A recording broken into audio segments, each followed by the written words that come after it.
DMTV Info, votre chaîne d'information en temps réel.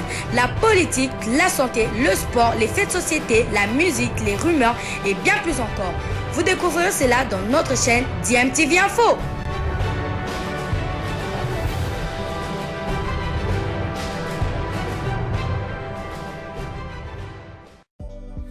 Vous êtes sur DMTV, bonjour ou bonsoir, tout dépend de l'heure à laquelle vous allez nous suivre.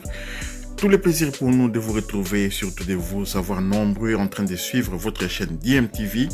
DMTV qui vous propose l'actualité, mais vous propose également des analyses, des réflexions sur des sujets d'actualité, sur des faits sociaux ou tout simplement sur des réalités que nous retrouvons chez nous en République démocratique du Congo. Alors bonjour, nous sommes le 8 novembre 2021 aujourd'hui.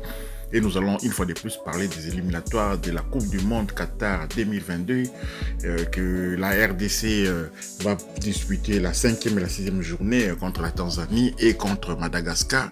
Alors la délégation de la RDC est déjà arrivée à Dar es Salaam et donc je vais vous donner le programme selon les sites de la FECOFA. Je vais vous faire la lecture de ce qui a été écrit dans ces sites afin que vous soyez déjà au courant de la suite des événements, parce que beaucoup se posent la question, est-ce que Kakuta sera là, est-ce que Mbokani, est-ce que, il y a toujours des est-ce que.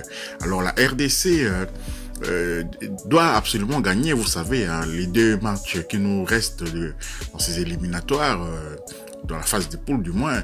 Donc nous devons gagner ces deux matchs pour terminer en tête et croiser les doigts, hein, espérer un tirage au sort clément. Mais quand on va atteindre ce stade-là de la compétition, vraiment le tirage au sort sera difficilement clément. Mais bon, on ne sait pas l'état de forme de certains adversaires à ce moment-là et qui sait, la RDC peut se retrouver à la Coupe du Monde. C'est qui est notre souhait parce que depuis 1974, on n'a plus goûté à cet événement et on avait joué cette Coupe du Monde avec des locaux.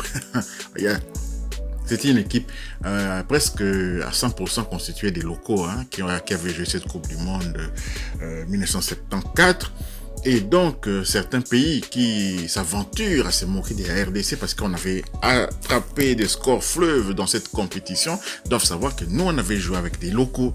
On avait joué avec les locaux et pas comme les autres pays qui sont arrivés après, qui avaient des joueurs de PSG, des joueurs, imaginez un peu l'Algérie de 1982, il y avait des joueurs qui jouaient au PSG, hein. Il y avait des joueurs qui jouaient à Montpellier comme Mansouri, il y a des joueurs qui jouaient à Lille comme Nourdine Kourichi. Donc vous voyez, Madjer, vous connaissez Rabat Madjer quand même, il jouait déjà au Racing de Paris. Et donc la RDC ne peut pas rougir des résultats qu'on avait obtenus à la Coupe du Monde de 1974. Nous, au moins, on avait joué avec les locaux. Le Cameroun, en 82, a joué avec des Roger Mila, des joueurs déjà qui jouent en France, hein, des Jean-Pierre Tokoto, ils jouaient au PSG, vous voyez. Donc, même les restes, hein, les Maroc, tous les pays qui sont arrivés après, bref, ils ont joué avec des pros, voilà. Mais nous, on a envie encore de retourner à la Coupe du Monde, cette fois-ci, peut-être de montrer notre visage, de marquer ne fût-ce que notre premier but. C'est ça ce qui est le plus important, marquer ne fût-ce que les premiers buts, que ça reste inscrit dans l'histoire, parce que des pays comme les Émirats Arabes Unis, des pays comme Haïti, et des pays comme l'Arabie Saoudite, ils ont marqué au moins un but, vous vous rendez compte, l'Angola et tout. Et donc, on doit faire en sorte qu'on puisse retourner à cette Coupe du Monde-là pour ne fût-ce qu'inscrire un premier but. Et le buteur entrera dans l'histoire comme le Congolais qui a marqué le premier but dans une compétition mondiale. Voilà. Alors, je vais vous faire la lecture. Hein. Les éliminatoires africaines de la Coupe du Monde FIFA Qatar 2022 se poursuivent du 11 au 13 novembre. Oui, c'est ça. Avec les matchs de la 5e journée à travers les stades du continent. La RDC sera accueillie par la Tanzanie le 11 novembre à 16h heure locale au Benjamin Paka Stadium de Dar es Salaam. Les Léopards de la RDC sont basés à Dar es Salaam au Serena Hotel. La délégation venant de Kinshasa avec à sa tête les sélectionneurs adjoints Daoula Lupembe Mohamed et les gardiens Lomboto Hervé est arrivée le samedi 6 novembre. Elle a été rejointe dans la même nuit par les sélectionneurs national Hector Raoul Cooper et d'autres membres du staff technique. Au total, 3 joueurs, Lomboto Hervé, Juma Shabani Wadol, évoluant sur place et Ben Malango séjournent déjà dans la capitale tanzanienne et s'entraîneront ce soir dans la salle de musculation. Les défenseurs Idumba Fasika Nathan, Ngandou Joël et Kiassombra Joël sont attendus tard dans la nuit de ce dimanche à lundi. Pas de précision jusque-là sur les arrivées des 3 joueurs évoluant au Maroc, Fabrice Ngoma, Mukoko Male, Dieu merci, et Shadrack Muzungu. Donc voilà maintenant le programme. Le samedi 6 novembre, ça c'est déjà passé, hein, je vous l'ai dit, Lomboto est déjà sur place, et dimanche c'était Juma Wadol, bon. Il est déjà sur place, mais il était arrivé à cet hôtel-là, Serena Hotel, et Ben Malango aussi. Alors, ce lundi, c'est ça qui nous intéresse, ce lundi 8 novembre, on va observer les arrivées de Idumba Fasika Nathan, Joël Kiassombwa, Lionel Mpassinzao, c'est les gardiens de but de Rodez, hein, Fabrice Sakala Mayele, il y a la Bolassi Yannick, Akolo Ababa Shadrack, Ngandou Kayamba Joël, Gaël Kakuta, Kayembe Edo, Bakambo Cédric. Ça, c'est pour le lundi. Alors, mardi, maintenant le 9, il nous restera plus que 2 jours de préparation d'entraînement pour pouvoir essayer de forcer les destins. Alors, le mardi 9 novembre 2021, Marcel Tisserand, Louinda Matristian, Moutousami Samuel, Moulekang, Kiamvubu Jackson, Bastien Binda Samuel, Ngonda Muzinga Glodi, Mbemba Mangulu Chancel, Masuako Kawela Arthur, Mbokani Bezoa Dieu merci, Neskens Kebano.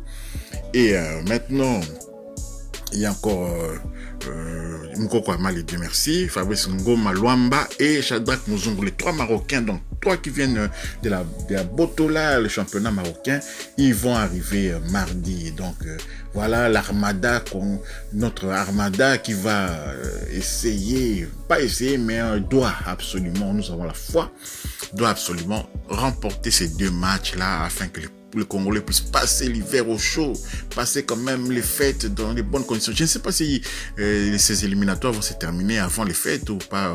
Je vais encore vérifier cela et je vous tiendrai au courant. Et donc la RDC absolument doit gagner. Bon, ça m'a hier dans les matchs au sommet qui a clôturé la journée,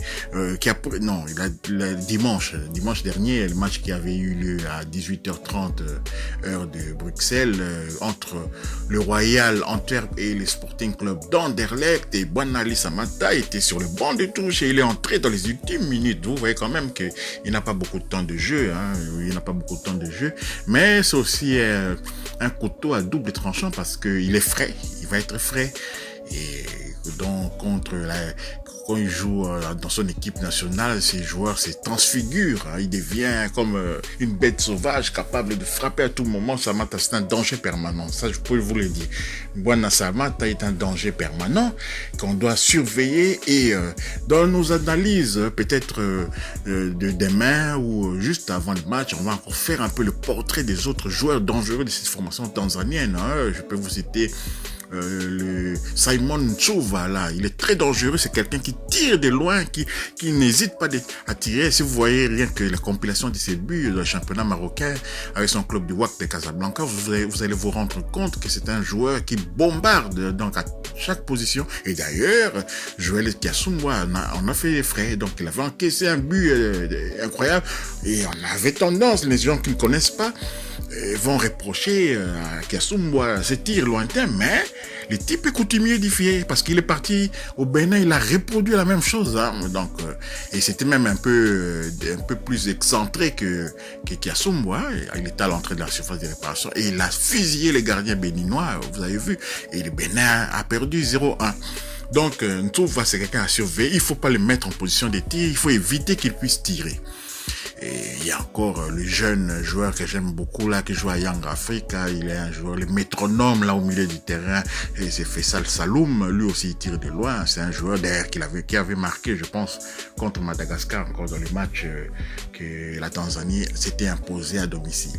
Donc voilà tout ce que on pouvait dire sur le programme, hein, des Léopards qui doivent arriver aujourd'hui lundi et demain mardi, vraiment pour qu'on soit au complet fallait commencer vraiment une véritable préparation tactique aussi. Hein. Nous avons les tireurs de coups francs qui est là maintenant. Nous avons Gaye Kakukuta, c'est déjà une bonne chose. C'est déjà une très bonne chose. Et puis même Maswak aussi, il était titulaire. C'est quelqu'un qui sait distiller des bons centres parce que nous avons besoin de bons centres pour que, Dieu merci, Mbokani puisse s'illustrer sans trop dépenser d'énergie. Parce que quand il y a des mauvais centres, il y a des appels, des balles. C'est comme ça que Bakambu s'épuise à courir et encore. Si chaque centre était bien distillé, je pense qu'on peut aisément quand même marquer des buts et sans trop dépenser de l'énergie.